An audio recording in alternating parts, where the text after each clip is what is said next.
Salam alaikum, guys. Aujourd'hui, nous allons voir comment enregistrer un candidat. Donc, dans cette vidéo, nous allons voir comment enregistrer un candidat dans la base de données. Donc, nous sommes toujours dans notre application gestion vote.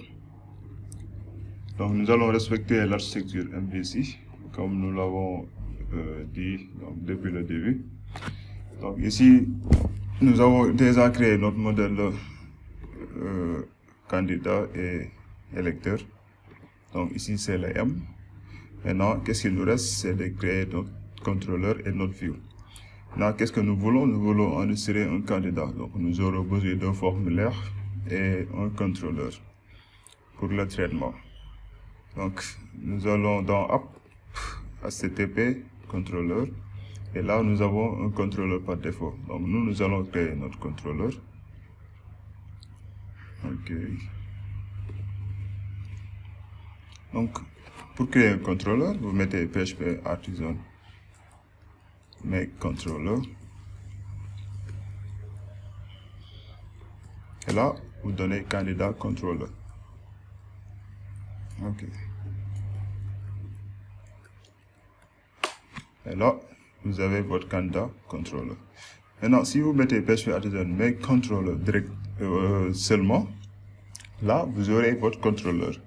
Mais nous, qu'est-ce que nous voulons faire? Nous voulons en même temps générer les fonctions, ce qu'on appelle les ressources. Donc, ce sont des fonctions de CRUD.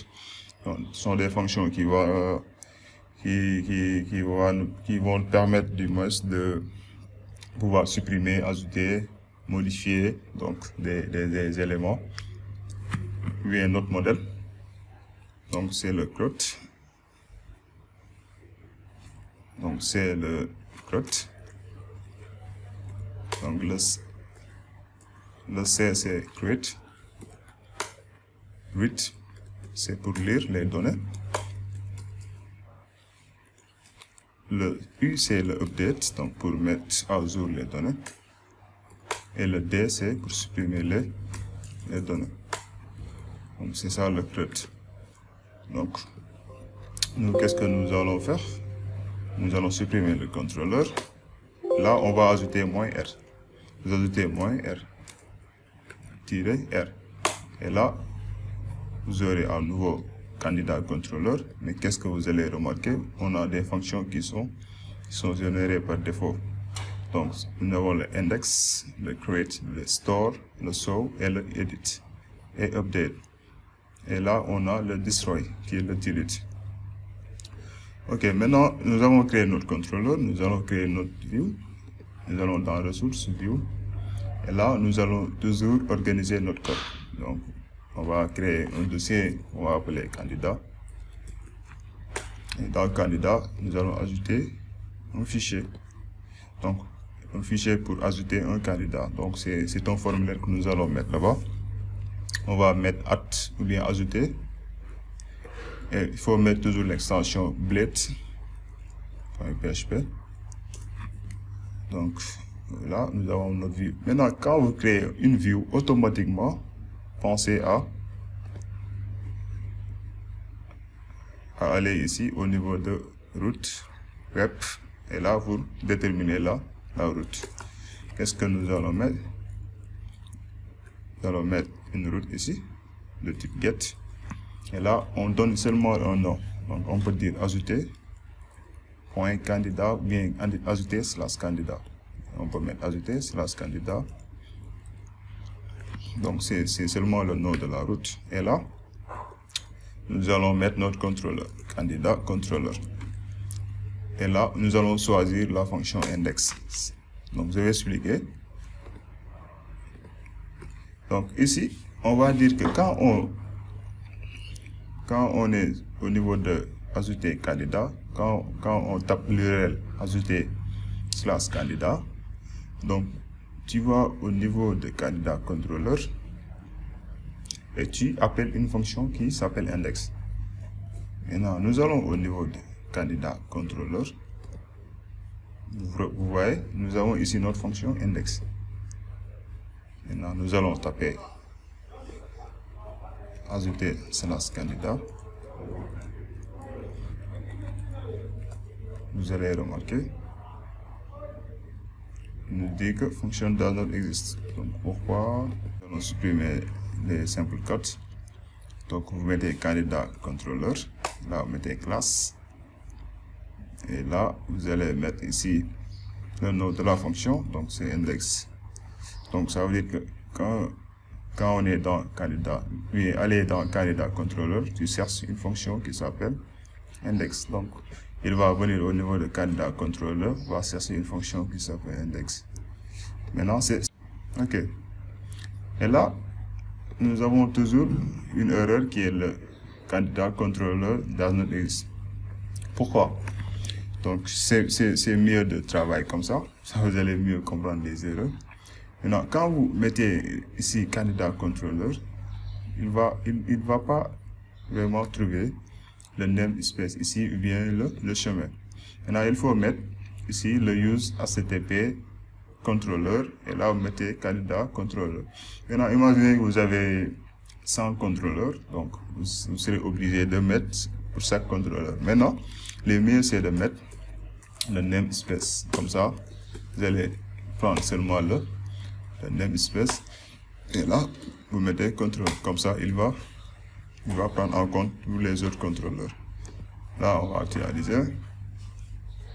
Et là, vous voyez, nous avons notre base. Donc, et pour preuve, nous allons dans ajouter.blade et on va mettre ici hello pour voir.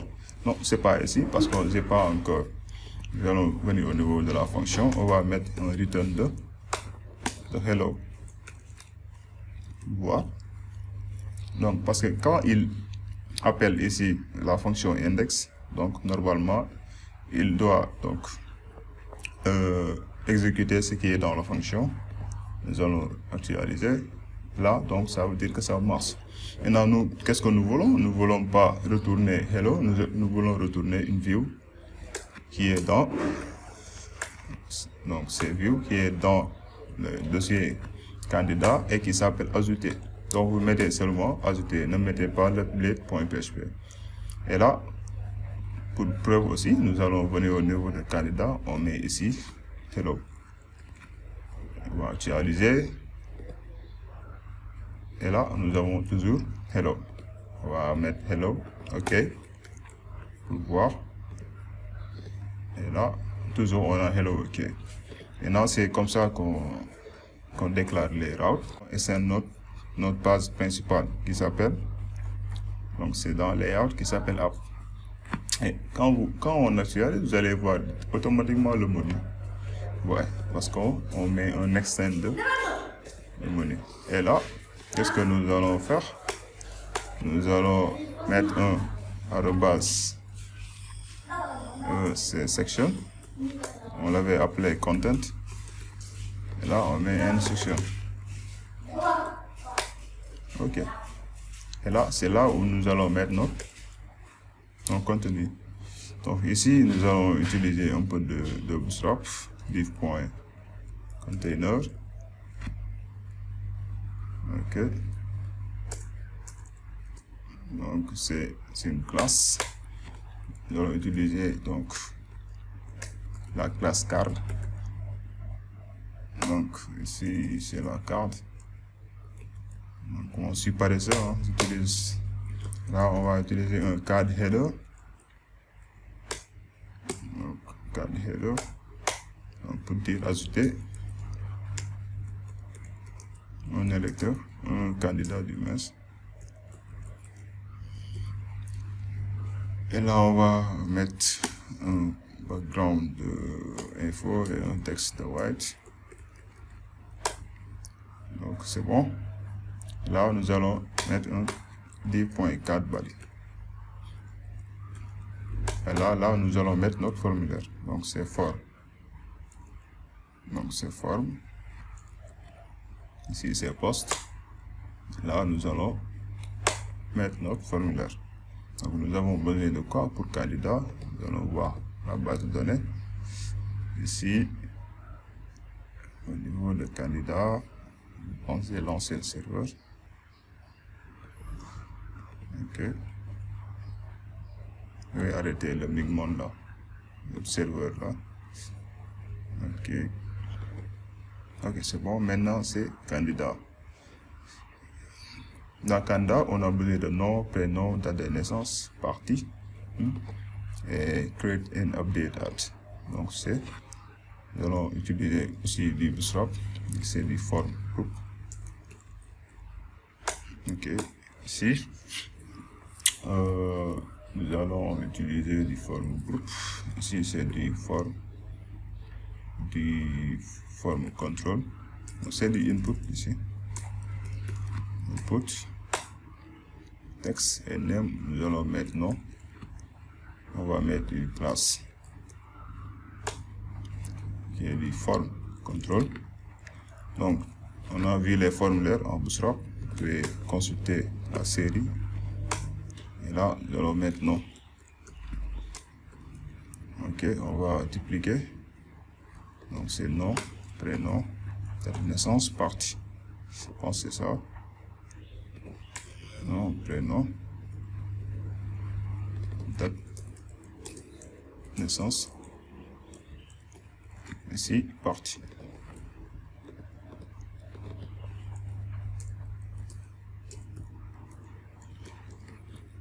Et là, oui, c'est bon, je pense que c'est ça. Ok, date de naissance, partie. Ok, là, c'est le type date. Ok, et là, nous allons mettre un autre input, donc c'est de type button. Donc c'est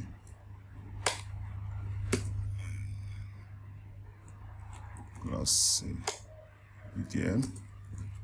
TN success. Donc c'est enregistré. Nous allons voir notre design ici. On va actualiser.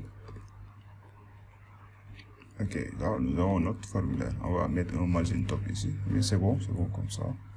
Donc ici nous avons notre formulaire. Ok, deuxième chose c'est de mettre les names ici.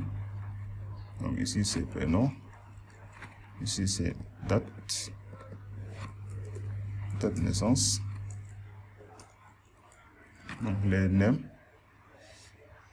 Ici c'est parti. Ok, nous avons récupéré aussi, nous avons déclaré les names ici. Donc là, qu'est-ce que nous allons faire? Ça reste aussi de déclarer une autre route. Donc nous allons dans candidat controller, on va chercher une fonction. Donc nous avons besoin de la fonction store. Donc qui va,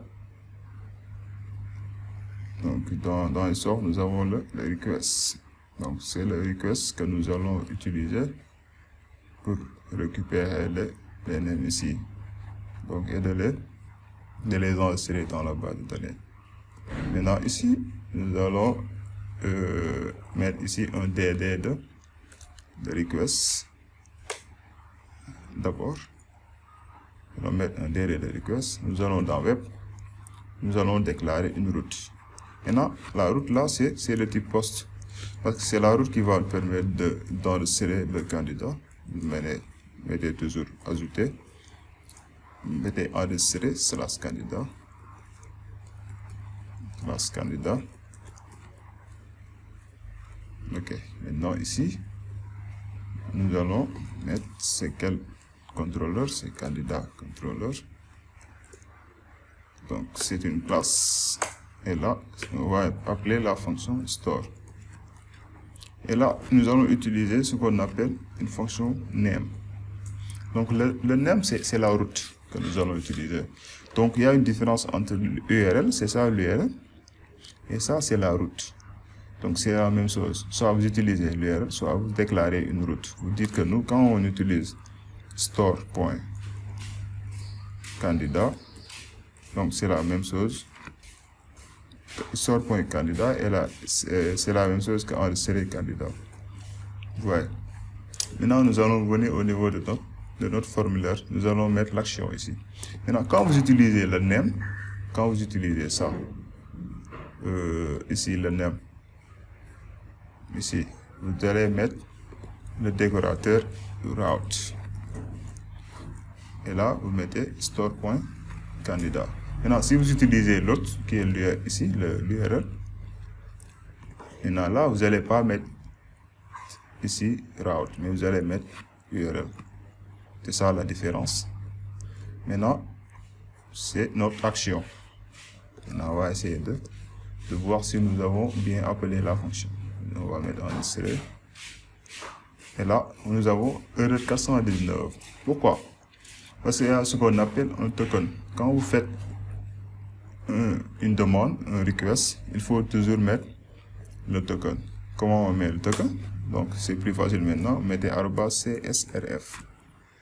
Donc, si vous voulez plus de détails, vous pouvez consulter la documentation. Et là, on va actualiser à nouveau. Normalement, nous n'aurons plus besoin d'avoir une erreur comme ça. Et là, nous avons une dit que function download. Est-ce que j'ai fait une autre erreur ici? Candidat classe. Ok, j'ai fait une erreur parce que j'ai fermé. C'est pas, on ferme après la fonction. Donc on ferme ici après la fonction. On va actualiser. Ok, maintenant j'ai fait un DD de request. Quand vous venez ici, j'ai fait un DD de request. Vous voyez. Maintenant j'ai dit que quand je clique sur enregistrer, tu vas m'afficher la request pour que vous puissiez comprendre c'est quoi la request. Et là, vous voyez, nous avons la route. Ici, c'est la section. Ouais. Donc, sont les informations de. Et là, vous avez la variable request. Quand vous cliquez sur request, vous allez voir, c'est ça le token que nous avons ajouté tout à l'heure, le CSRF. Et là, nous avons nos champs. Vous voyez. Donc, il a récupéré les éléments de name. Donc, c'est ça. Maintenant, plus tard, nous allons lui dire que ce nom-là va être. Donc, vous allez prendre ce qui est dans nom. Vous allez le stocker ici. On va stocker ça dans nom, dans prénom, dans date de naissance. Et maintenant, nous allons faire l'enregistrement. Ok, maintenant, nous ne voulons pas ajouter le request. Qu'est-ce que nous voulons faire? Nous voulons enregistrer le candidat dans la base de données. Comment faire d'abord?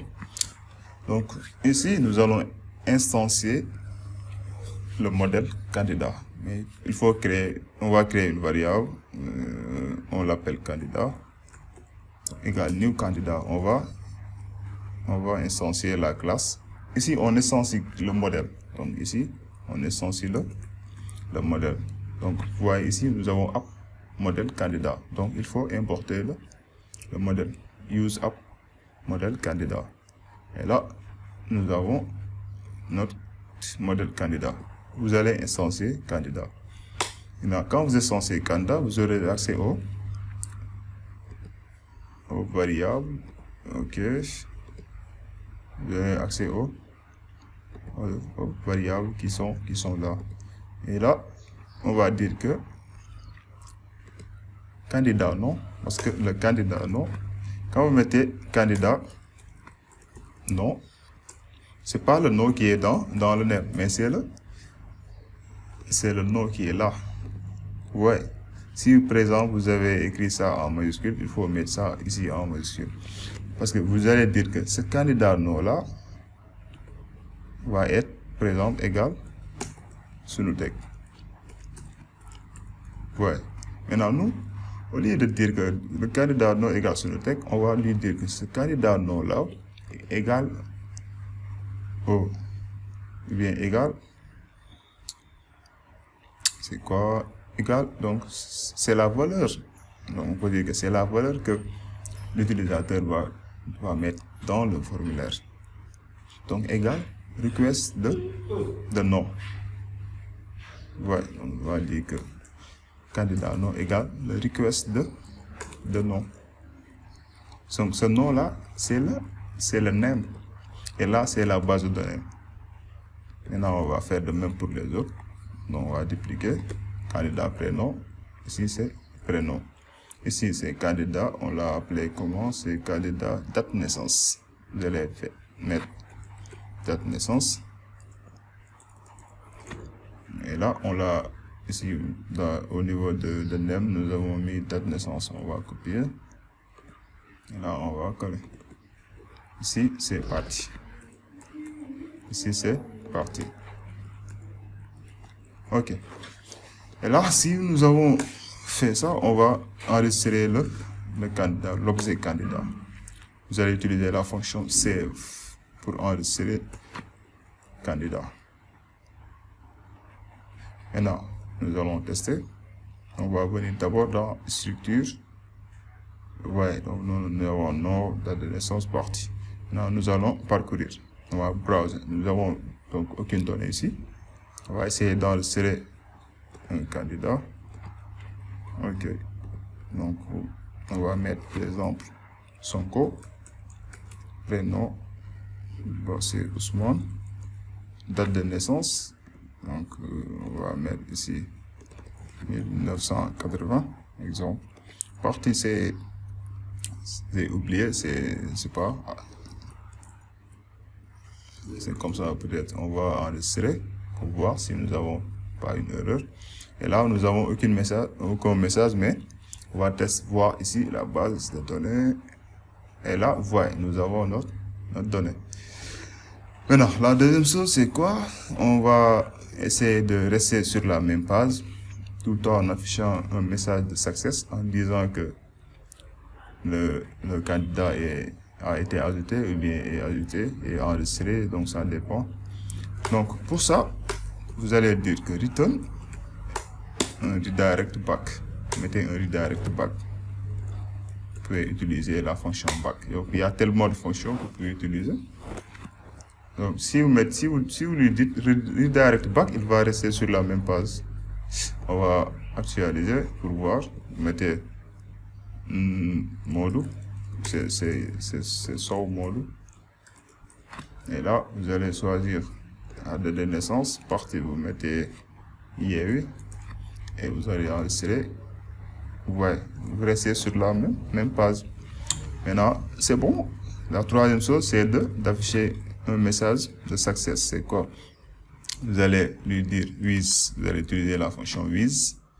Donc, with, c'est pour dire que donc nous allons mettre, oui, donc vous allez utiliser la fonction with, vous allez mettre par exemple success ou bien message. Donc ce success là, c'est juste une variable que vous allez utiliser. Et là, qu'est-ce que nous allons mettre? Candidat saved. Donc ça dépend, c'est juste un message, dire que le candidat est enregistré. Maintenant, vous allez utiliser cette variable-là, ici. Donc, vous allez venir au niveau de... On peut afficher le message ici. Avant le cadre, vous allez créer donc ce qu'on appelle un message d'alerte. Donc, c'est alerte. Donc, c'est du Bootstrap. Vous mettez alert success. Donc, et là, vous allez mettre ici. Ici, vous allez mettre session success. Maintenant, avant de mettre ce message-là, parce que quand vous mettez ce message ici, automatiquement, vous allez voir ce message-là. Donc, ça s'affiche ici. Maintenant, pour éviter ça, donc, vous allez mettre ici, on va mettre ici un margin top d'abord. On va mettre ici un margin top de 3. Donc, on va faire une condition. Donc, en fonction, OK. Ici, nous avons notre message. Maintenant, vous allez lui dire que si, donc, if session success, donc, if session success, si nous avons, donc, une variable success, donc, dans la section, ici, vous allez mettre un if, maintenant, vous allez afficher le message. Ouais, donc, vous allez dire if success, session success, donc, vous allez mettre ici, section success. Donc vous allez actualiser. Vous voyez, donc le message disparaît. On va enregistrer un autre candidat. Donc, vous allez voir ici, c'est, vous allez voir, et là vous avez le message d'erreur. Donc c'était ça. Donc dans la vidéo qui suit, nous allons voir comment afficher la liste des candidats.